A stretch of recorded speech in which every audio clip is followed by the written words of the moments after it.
वृंदावन का अनोखा चमत्कार क्यों बार बार गिराया जाता है? बांके बिहारी जी का पर्दा। जय श्री कृष्णा दोस्तों, क्या आप जानते हैं कि एक ऐसा भी मंदिर है जहां भगवान को सुबह नहीं जगाया जाता, जहां घंटियां नहीं बजती, जहां हर 2 मिनट में पर्दा गिरा दिया जाता है और जहां 54 साल से बंद एक रहस्यमय कमरे में छिपा खजाना अचानक धनतेरस के दिन खुलता है, लेकिन उसके अंदर कुछ ऐसा मिलता है कि पूरा वृंदावन सन्न रह जाता है। सोचिए, ऐसा कौन सा मंदिर है जहां भगवान खुद अपने भक्त के पीछे पीछे चल पड़े थे, जहां दर्शन करते हुए किसी की भी आंखों से अपने आप आंसू बहने लगते हैं, जहां चरण दर्शन साल में सिर्फ एक दिन होते हैं और जहां धरती के नीचे एक ऐसी गुफा होने की बात कही जाती है जो सीधी जयपुर के मंदिर तक जाती है। क्या यह सिर्फ कहानियां हैं या फिर सचमुच इस धरती पर ऐसा कोई स्थान मौजूद है जो आज भी दिव्य ऊर्जा से धड़कता है? मित्रों, आज हम आपको लेकर चलने वाले हैं वृंदावन के उस रहस्यमय मंदिर में जहां हर दीवार, हर घंटा रहित कोना और हर पर्दा अपने अंदर सदियों पुराने रहस्य छुपाए बैठा है, जहां भगवान कृष्ण का वो अवैध रूप विराजमान है जिसे दुनिया बांके बिहारी के नाम से जानती है। कहते हैं जहां भगवान सिर्फ पत्थर की मूर्ति नहीं है, जहां वह जीवित है, वह मुस्कुराते हैं, रूठते भी हैं और कभी कभी तो अपने भक्तों के साथ खेलने भी चले जाते हैं। इतना ही नहीं, यह वही स्थान है जहां राधा और कृष्ण एक रूप में विलीन हुए थे, जहां से जन्म हुआ उस मोहक प्रतिमा का जो 3 जगहों से मुड़ी हुई है, जिसे देखकर खुद तानसेन की आत्मा भी नतमस्तक हो गई थी। लेकिन असली सवाल ये है कि आखिर क्यों इस मंदिर में मंगला आरती नहीं होती, क्यों घंटियां नहीं बजाई जाती, क्यों हर 2 मिनट में पर्दा डाल दिया जाता है, और आखिर उस बंद खजाने के कमरे में क्या था जिसे खोलने के बाद अधिकारियों की आंखें फटी की फटी रह गई? आखिर इस मंदिर के खजाने को किसने गायब कर दिया? क्या इस मंदिर की वह गुफा सच में जयपुर तक जाती है या फिर यह सिर्फ भक्ति की गहराइयों में छिपा कोई प्रतीक है? और अगर वह खजाना सोना चांदी नहीं था तो आखिर क्या था जो सदियों से इस मंदिर को रहस्यमय बनाए हुए है? दोस्तों, इन सभी सवालों के जवाब आपको आज के इस वीडियो में मिलने वाले हैं। मित्रों, बांके बिहारी मंदिर के रहस्यों को जानने से पहले हम इस मंदिर के इतिहास के बारे में जानेंगे, जो काफ़ी रोमांचक है। इस मंदिर की स्थापना बहुत ही रहस्यमय तरीके से हुई थी। हमारी कहानी शुरू होती है सन 1478 ईस्वी से, जब राधा अष्टमी के पवित्र दिन उत्तर प्रदेश के अलीगढ़ के पास हरिदासपुर गांव में एक बच्चे का जन्म हुआ जिनका नाम था हरिदास। लेकिन यह कोई साधारण बच्चा नहीं था, यह ललिता सखी का अवतार माने जाते थे, जो राधा कृष्ण की सबसे करीबी सहेली थी। हरिदास जी बचपन से ही किताबों और ध्यान में डूबे रहते थे। इनकी शादी हरिमती से हुई थी, जो खुद एक संत जैसी थी, लेकिन हरिदास जी का मन तो बस कृष्ण भक्ति में ही रमा रहता था। एक दिन हरिमती जी ने इतनी तीव्र प्रार्थना की कि वह एक दीपक की लौ में समा गई और बिना कोई अवशेष छोड़े कृष्ण लोक को चली गई। अब आप सोच सकते हैं कि कैसी भक्त थी वह। जब हरिदास जी को इस घटना के बारे में पता चला तो वह गांव छोड़कर वृंदावन आ गई। वह वक्त था 16वीं शताब्दी के शुरुआती दौर का, जब वृंदावन घना जंगल था, ना कोई शहर, बस प्रकृति और कृष्ण की यादें। हरिदास जी ने निधिवन में एक छोटी सी कुंज चुनी, जहां वह रोज ध्यान करते, गीत गाते और कृष्ण की स्तुति में खो जाते। उनकी आवाज इतनी मधुर थी कि पेड़ पौधे, जानवर सब सुनने आ जाते। और हाँ, वह तानसेन के गुरु भी थे, जो बाद में अकबर के दरबार के 9 रत्नों में से एक बने। लेकिन हरिदास जी का संगीत सिर्फ कृष्ण के लिए था, राजा महाराजों के लिए नहीं। अब आता है वह क्लाइमेक्स मूवमेंट जो इस मंदिर की नींव से जुड़ा है। एक दिन की बात है, हरिदास जी अपने कुंज में भजन गा रहे थे इतनी गहरी भक्ति कि उसे देखकर राधा कृष्ण खुद प्रकट हो गए। उनके शिष्य अंदर आए तो उन्होंने देखा कि एक तेज रोशनी इतनी चमकदार थी कि आंखें चुंधियाई गई। शिष्यों ने अनुरोध किया, गुरुजी हमें भी दर्शन करने हैं। हरिदास जी ने प्रार्थना की और भगवान ने मान लिया। लेकिन राधा कृष्ण की सुंदरता इतनी अपार थी कि हरिदास जी बोले, प्रभु आप एक ही रूप में बदल जाइए। जैसे बादल और बिजली एक हो जाते हैं वैसे ही फिर क्या था, राधा कृष्ण एक काले रंग की मूर्ति में विलीन हो गई, 3 जगहों से मुड़ी हुई त्रिभंगा मुद्रा में, जिसका नाम पड़ा बांके बिहारी। बांके मतलब सुंदर, मुड़ा हुआ, और बिहारी मतलब वृंदावन की कुंज में विहार करने वाला। अब यह दिव्या मूर्ति सबसे पहले निधिवन के पास एक छोटे से मंदिर में स्थापित की गई। सेवा की जिम्मेदारी हरिदास जी के छोटे भाई और मुख्य शिष्य गोस्वामी जगन्नाथ को सौंपी गई, और तब से आज तक उनके वंशज ही पीढ़ी दर पीढ़ी इनकी सेवा कर रहे हैं। लेकिन मित्रों, कहानी जहाँ खत्म नहीं होती। मुगल काल में औरंगजेब जैसे शासकों ने वृंदावन के मंदिरों पर कई बार हमले करना शुरू किया। यह बात है सन 1658 से 1707 ईस्वी के बीच की, जब कई मूर्तियां वृंदावन से राजस्थान ले जाई गई। कुछ कथाओं के मुताबिक बांके बिहारी जी की मूर्ति भी कुछ समय के लिए जयपुर ले जाई गई थी, लेकिन खतरा टलने पर वापस लाई गई।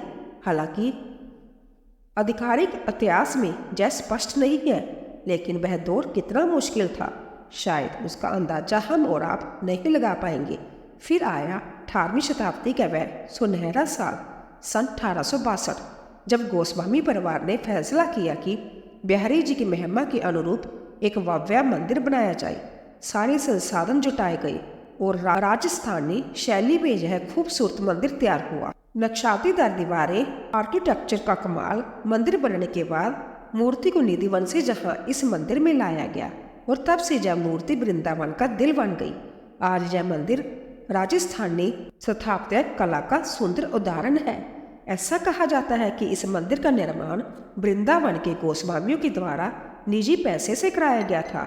उस समय बांके बिहारी मंदिर के निर्माण में लाखों रुपए की लागत आई थी। वृंदावन के सभी गोस्वामियों ने मिलकर इस मंदिर का निर्माण कराया था।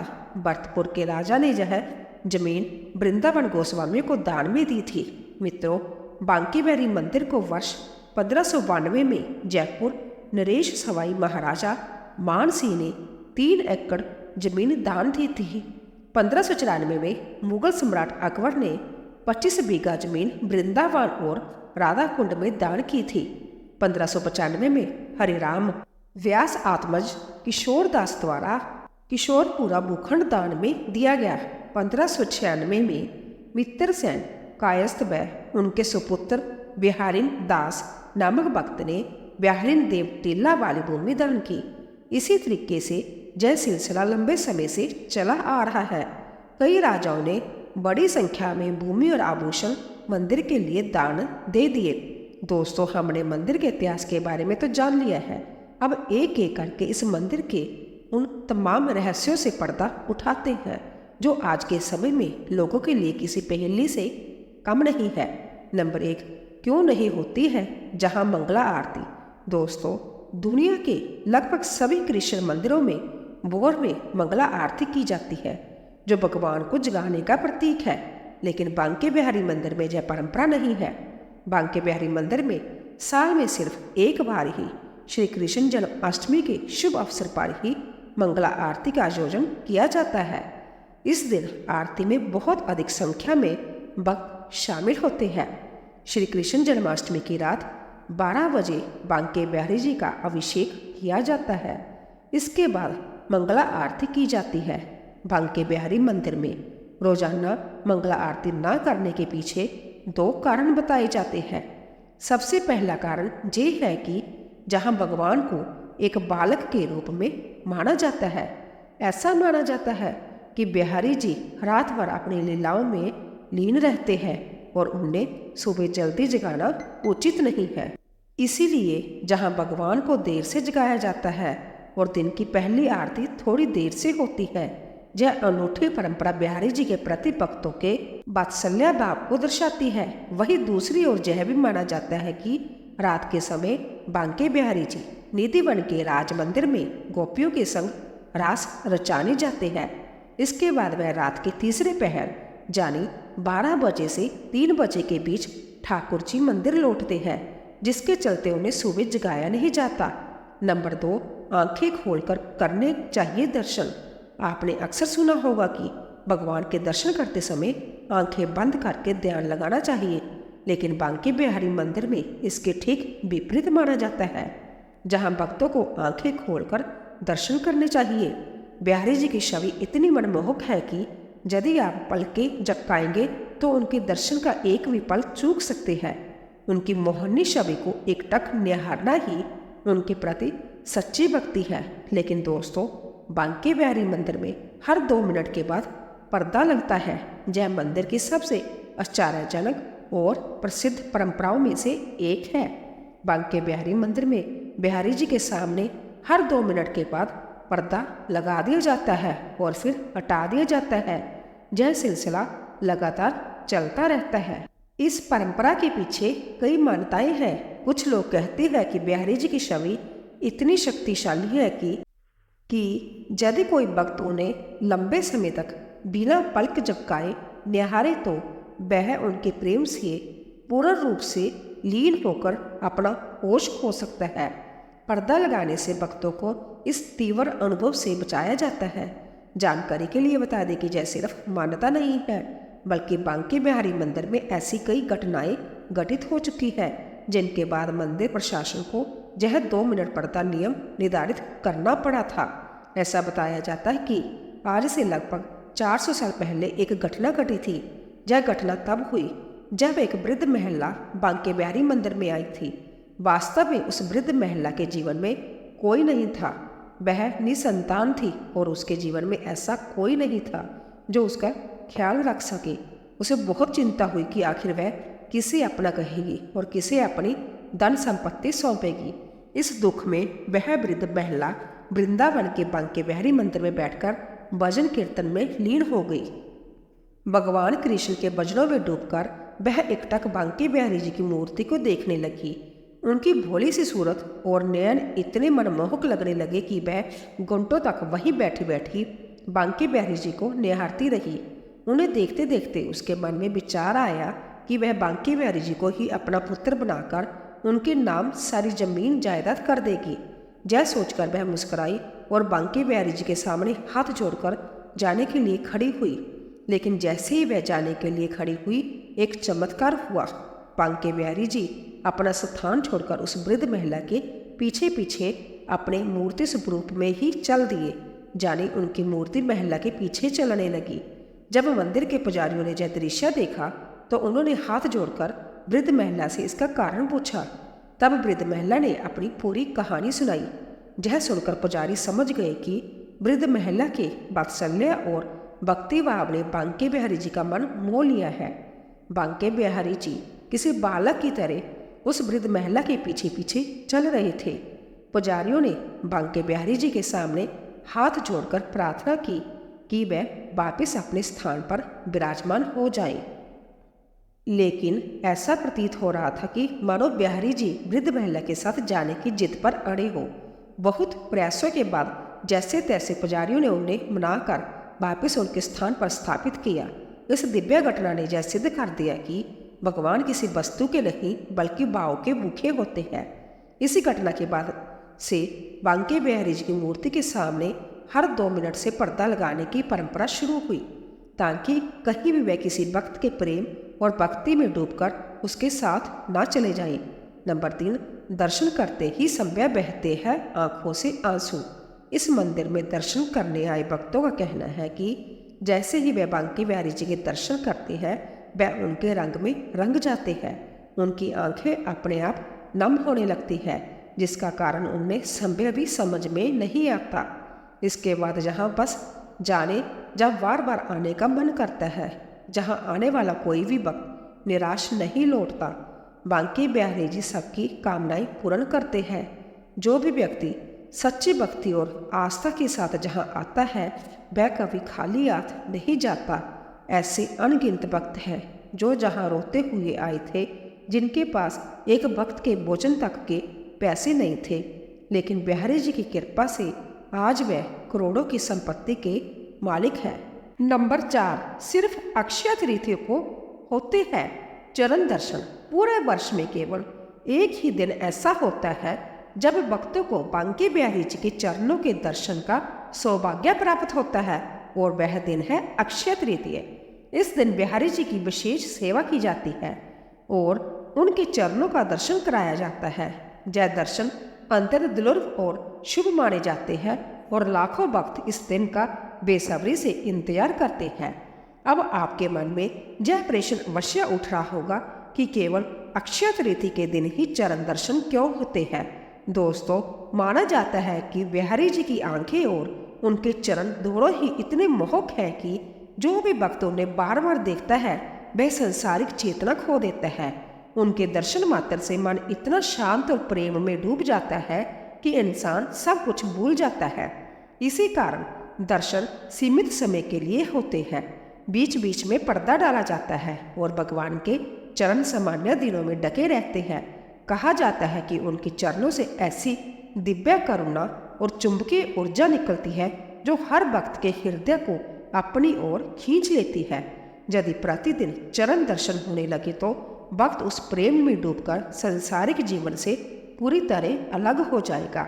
इसी कारण यह परंपरा बनाई गई है कि पूरे वर्ष में केवल एक बार अक्षय तृतीया के दिन ही चरण दर्शन होंगे। अक्षय तृतीया कोई साधारण दिन नहीं है। इसे सृष्टि का आरंभ दिवस माना जाता है। जब भगवान विष्णु ने सृष्टि की रचना प्रारंभ की थी। श्री कृष्ण भगवान विष्णु के अवतार है और बांके बिहारी जी उन्हीं का जीवंत स्वरूप है। इस दिन भगवान की शक्ति अपने चरम पर होती है और यही वह क्षण होता है जब भक्तों को उनके पूर्ण स्वरूप मुख और चरण दोनों के दर्शन का सौभाग्य मिलता है। माना जाता है कि इस दिन जो भक्त बिहारी जी के चरणों के दर्शन करता है उसके जीवन से दरिद्रता, दुख और दुर्भाग्य मिट जाते हैं और उसे अक्षय पुण्य की प्राप्ति होती है। इतना ही नहीं, साल में केवल एक बार ही बांके बिहारी जी बंसी और मुकुट धारण करते हैं। जी हाँ, बिहारी जी को वर्ष में केवल एक बार शरद पूर्णिमा के अवसर पर बंसी और मुकुट पहनाया जाता है। सामान्य दिनों में उनके श्रृंगार में बंसी और मुकुट शामिल नहीं होते। यह विशेष अवसर भक्तों के लिए एक अद्वितीय अनुभव होता है जब वह अपने प्रिय बिहारी जी को उनके पारंपरिक रूप में देखते हैं। नंबर 5, बांके बिहारी मंदिर में घंटी क्यों नहीं बजाई जाती है। दोस्तों, भारत के लगभग सभी मंदिरों में आपने देखा होगा कि मंदिरों में घंटियां लगी होती हैं और जब भी कोई भक्त मंदिर में प्रवेश करता है तो वह घंटी बजाकर भगवान के दर पर अपनी अर्जी लगाता है। लेकिन बांके बिहारी मंदिर में यह परंपरा बिल्कुल उल्टी है, जहां घंटी बजाने की परंपरा नहीं है। इतना ही नहीं दोस्तों, बल्कि बांके बिहारी मंदिर में तो एक भी घंटी आपको देखने को नहीं मिलेगी। ऐसे में अक्सर लोगों के मन में सवाल आता है कि जब सभी मंदिरों में घंटी होती है तो फिर बांके बिहारी मंदिर में घंटी क्यों नहीं है। बांके बिहारी मंदिर में घंटी ना होने का मुख्य कारण ये है कि जहां भगवान कृष्ण को बाल स्वरूप में पूजा जाता है और ऐसा माना जाता है कि घंटियों की तेज आवाज उन्हें परेशान कर सकती है, इसीलिए मंदिर में घंटी नहीं है। बांके बिहारी मंदिर के प्रति भक्त और पुजारी अत्यंत सम्मान रखते हैं और मानते हैं कि भगवान को शांति और आराम की आवश्यकता है। इसलिए इस मंदिर में ना तो घंटियां हैं और ना ही जहां घंटी बजाई जाती है। बांके बिहारी मंदिर में घंटी ना बजाने की यह परंपरा बहुत लंबे समय से चली आ रही है, जिसका आज भी पूरी श्रद्धा के साथ पालन किया जाता है। इसी वजह से बांके बिहारी मंदिर में मंगला आरती भी रोजाना नहीं की जाती है। धार्मिक मान्यता है कि बांके बिहारी लाल को किसी भी प्रकार की कोई परेशानी ना हो, इसीलिए मंदिर में घंटा, घंटी और घड़ियाल नहीं बजाए जाते। कहा जाता है कि यदि भगवान के समक्ष जय सभी बांध जंतर बजाए जाए तो ठाकुर जी को असुविधा हो सकती है। इतना ही नहीं दोस्तों, ऐसा भी कहा जाता है कि जब रात के समय ठाकुर जी को भोग लगाने में देरी हो जाती है तो मंदिर में छोटे बच्चे के रोने जैसी आवाजें सुनाई देती है। इसका अनुभव संभव मंदिर के पुजारियों और कुछ भक्तों द्वारा किया गया है। नंबर 6, बांके बिहारी मंदिर के नीचे छुपी गुफा का रहस्य। दोस्तों, माना जाता है कि बांके बिहारी मंदिर के नीचे एक प्राचीन गुफा मौजूद है जो सीधी जयपुर के गोविंद देव जी के मंदिर तक जाती है। यह बात सिर्फ एक लोक कथा नहीं है, बल्कि कई पुराने ग्रंथों और स्थानीय संतों के कथनों में भी इसका उल्लेख मिलता है। कहानी शुरू होती है स्वामी हरिदास जी महाराज से, वही संत जिनकी भक्ति से राधा और कृष्ण एक रूप होकर बांके बिहारी के रूप में प्रकट हुए थे। जब स्वामी हरिदास जी ने भगवान से प्रार्थना की तो वृंदावन की उस पवित्र भूमि में एक दिव्य प्रकाश फैल गया, मानो धरती ने अपना हृदय खोल दिया हो। कहा जाता है कि उसी समय भूमि के भीतर एक गुप्त सुरंग बन गई जो सीधी जयपुर तक जाती थी। अब सवाल ये उठता है कि जयपुर ही क्यों? इसका उत्तर इतिहास में छिपा है। जब औरंगजेब ने उत्तर भारत में मंदिरों और मूर्तियों को तोड़ने के आदेश दिए तो कई प्रमुख वैष्णव मंदिर नष्ट कर दिए गए। उस समय संतों और भक्तों ने भगवान की मूर्तियों को सुरक्षित स्थानों पर पहुंचाया। उसी दौरान बांके बिहारी जी और गोविंद देव जी जैसे श्री कृष्ण के विग्रहों को राजस्थान के अंदरूनी क्षेत्रों में छिपाया गया ताकि उन्हें कोई नुकसान न पहुंच सके। कहा जाता है कि भगवान की इन मूर्तियों को सुरक्षित ले जाने के लिए गुप्त मार्गों का निर्माण किया गया था, जिनमें से एक मार्ग वृंदावन से जयपुर तक माना जाता है। यह वही मार्ग है जिसे लोग बांके बिहारी मंदिर के नीचे स्थित गुफा के रूप में पहचानते हैं। मान्यता है कि यह गुफा धर्म और भक्ति की रक्षा के लिए बनाई गई है ताकि जब भी कोई संकट आए भगवान को सुरक्षित स्थान पर ले जाया जा सके। स्थानीय लोगों के अनुसार पुराने समय में कुछ संतों ने ध्यान और साधना के दौरान इस गुफा के द्वार से निकलती हल्की सी दिव्य रोशनी देखी थी। उनका कहना था कि यह मार्ग केवल उन्हीं के लिए खुलता है जिनका मन पूर्णतः शुद्ध और भक्ति में लीन होता है। बाकी लोगों को यह गुफा सामान्य पत्थर की जमीन जैसी ही दिखाई देती है। कुछ मान्यताओं में यह भी कहा गया है कि यह गुफा अब बंद हो चुकी है क्योंकि यह सुरंग अब केवल आध्यात्मिक स्तर पर ही अस्तित्व में है। जानी यह कोई भौतिक सुरंग नहीं बल्कि ऊर्जा का एक मार्ग है जो बांके बिहारी और गोविंद देव जी के मंदिरों को दिव्य तरंगों के माध्यम से जोड़ता है। जब वृंदावन में मंगला आरती होती है तो जयपुर के गोविंद देव जी मंदिर में भी उसी क्षण एक विशेष कंपन महसूस होता है। भक्तों का विश्वास है कि इस ऊर्जा का संबंध उसी गुफा के माध्यम से बना हुआ है। नंबर 7, खजाने से जुड़ा रहस्य। दोस्तों, बांके बिहारी मंदिर न केवल अपने आध्यात्मिक रहस्यों के लिए प्रसिद्ध है बल्कि सबसे ज़्यादा जिस बात को लेकर इसका उल्लेख होता रहा है वह है इस मंदिर में छुपा हुआ खजाना।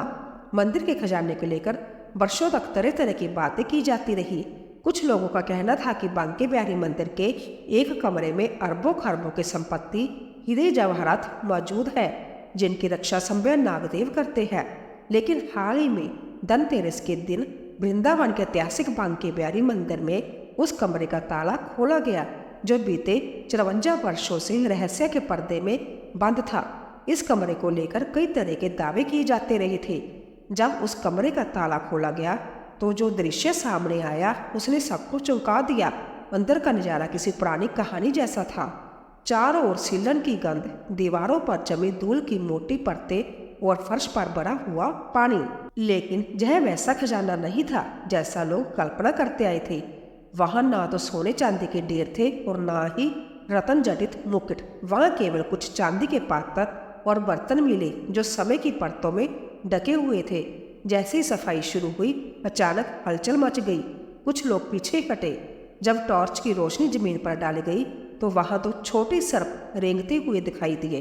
तुरंत वन विभाग की टीम को बुलाया गया और दोनों सांपों को सुरक्षित रूप से पकड़ लिया गया। कुछ समय के लिए पूरा वातावरण रहस्यमय हो उठा। यह पूरी कार्यवाही लगभग 3 घंटे तक चली। इस दौरान मंदिर के सेवायत गोस्वामियों और प्रशासनिक अधिकारियों के बीच चर्चा होती रही, जहां तक कि तीखी बहस भी देखने को मिली। कुछ गोस्वामी इस बात से नाराज थे कि हाई पावर कमेटी को मंदिर की परंपराओं में दखल नहीं देना चाहिए, जबकि दूसरी ओर अधिकारी शांतिपूर्वक कार्यवाही पूरी करने में लगे रहे।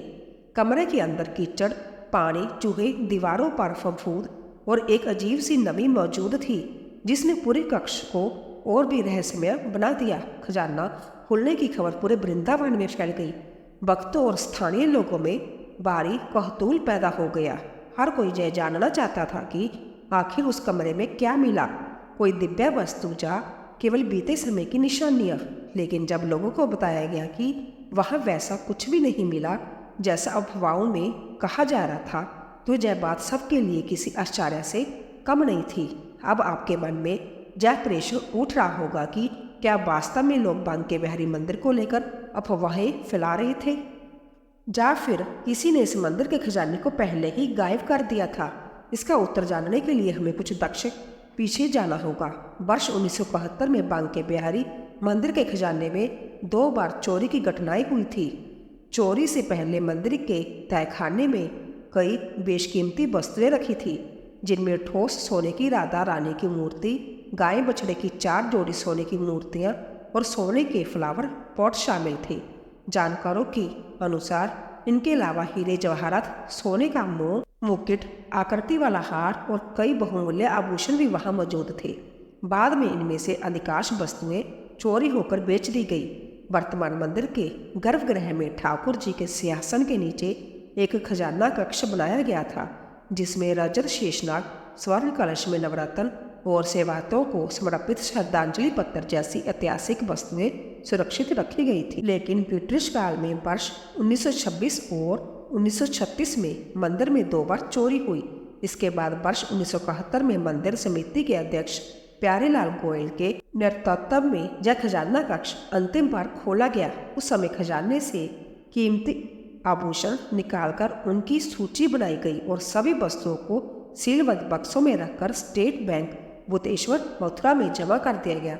समिति के 7 सदस्यों को उस सूची की प्रतिलिपि दी गई थी। तब से लेकर आज तक वह बक्सा वापस नहीं लाया गया। इसके बाद गोस्वामी समाज ने तहखाने का मुख्य द्वार बंद कर दिया और केवल एक छोटा सा रास्ता छोड़ा गया। वर्ष 1971 में अदालत के आदेश से खजाना कक्ष पर सील लगा दी गई, जो आज तक यथावत बनी हुई है। बाद में वर्ष 2002 और 2004 में मंदिर प्रशासन द्वारा खजाना कक्ष खोलने के कानूनी प्रयास किए गए, लेकिन वह असफल रहे। अंततः 54 वर्षों के बाद वर्ष 2025 में जब यह कक्ष दोबारा खोला गया तो वहाँ ऐसा कुछ भी नहीं मिला जिसकी लोगों को उम्मीद थी। तो दोस्तों, ये थे बांके बिहारी मंदिर से जुड़े हुए रहस्य, जिनके बारे में आज हमने इस वीडियो के माध्यम से जाना। अगर आपको हमारी वीडियो पसंद आई हो तो हमारे चैनल को लाइक और सब्सक्राइब जरूर करें। कमेंट बॉक्स में बांके बिहारी जी की जय अवश्य लिखें। धन्यवाद। बांके बिहारी जी की जय।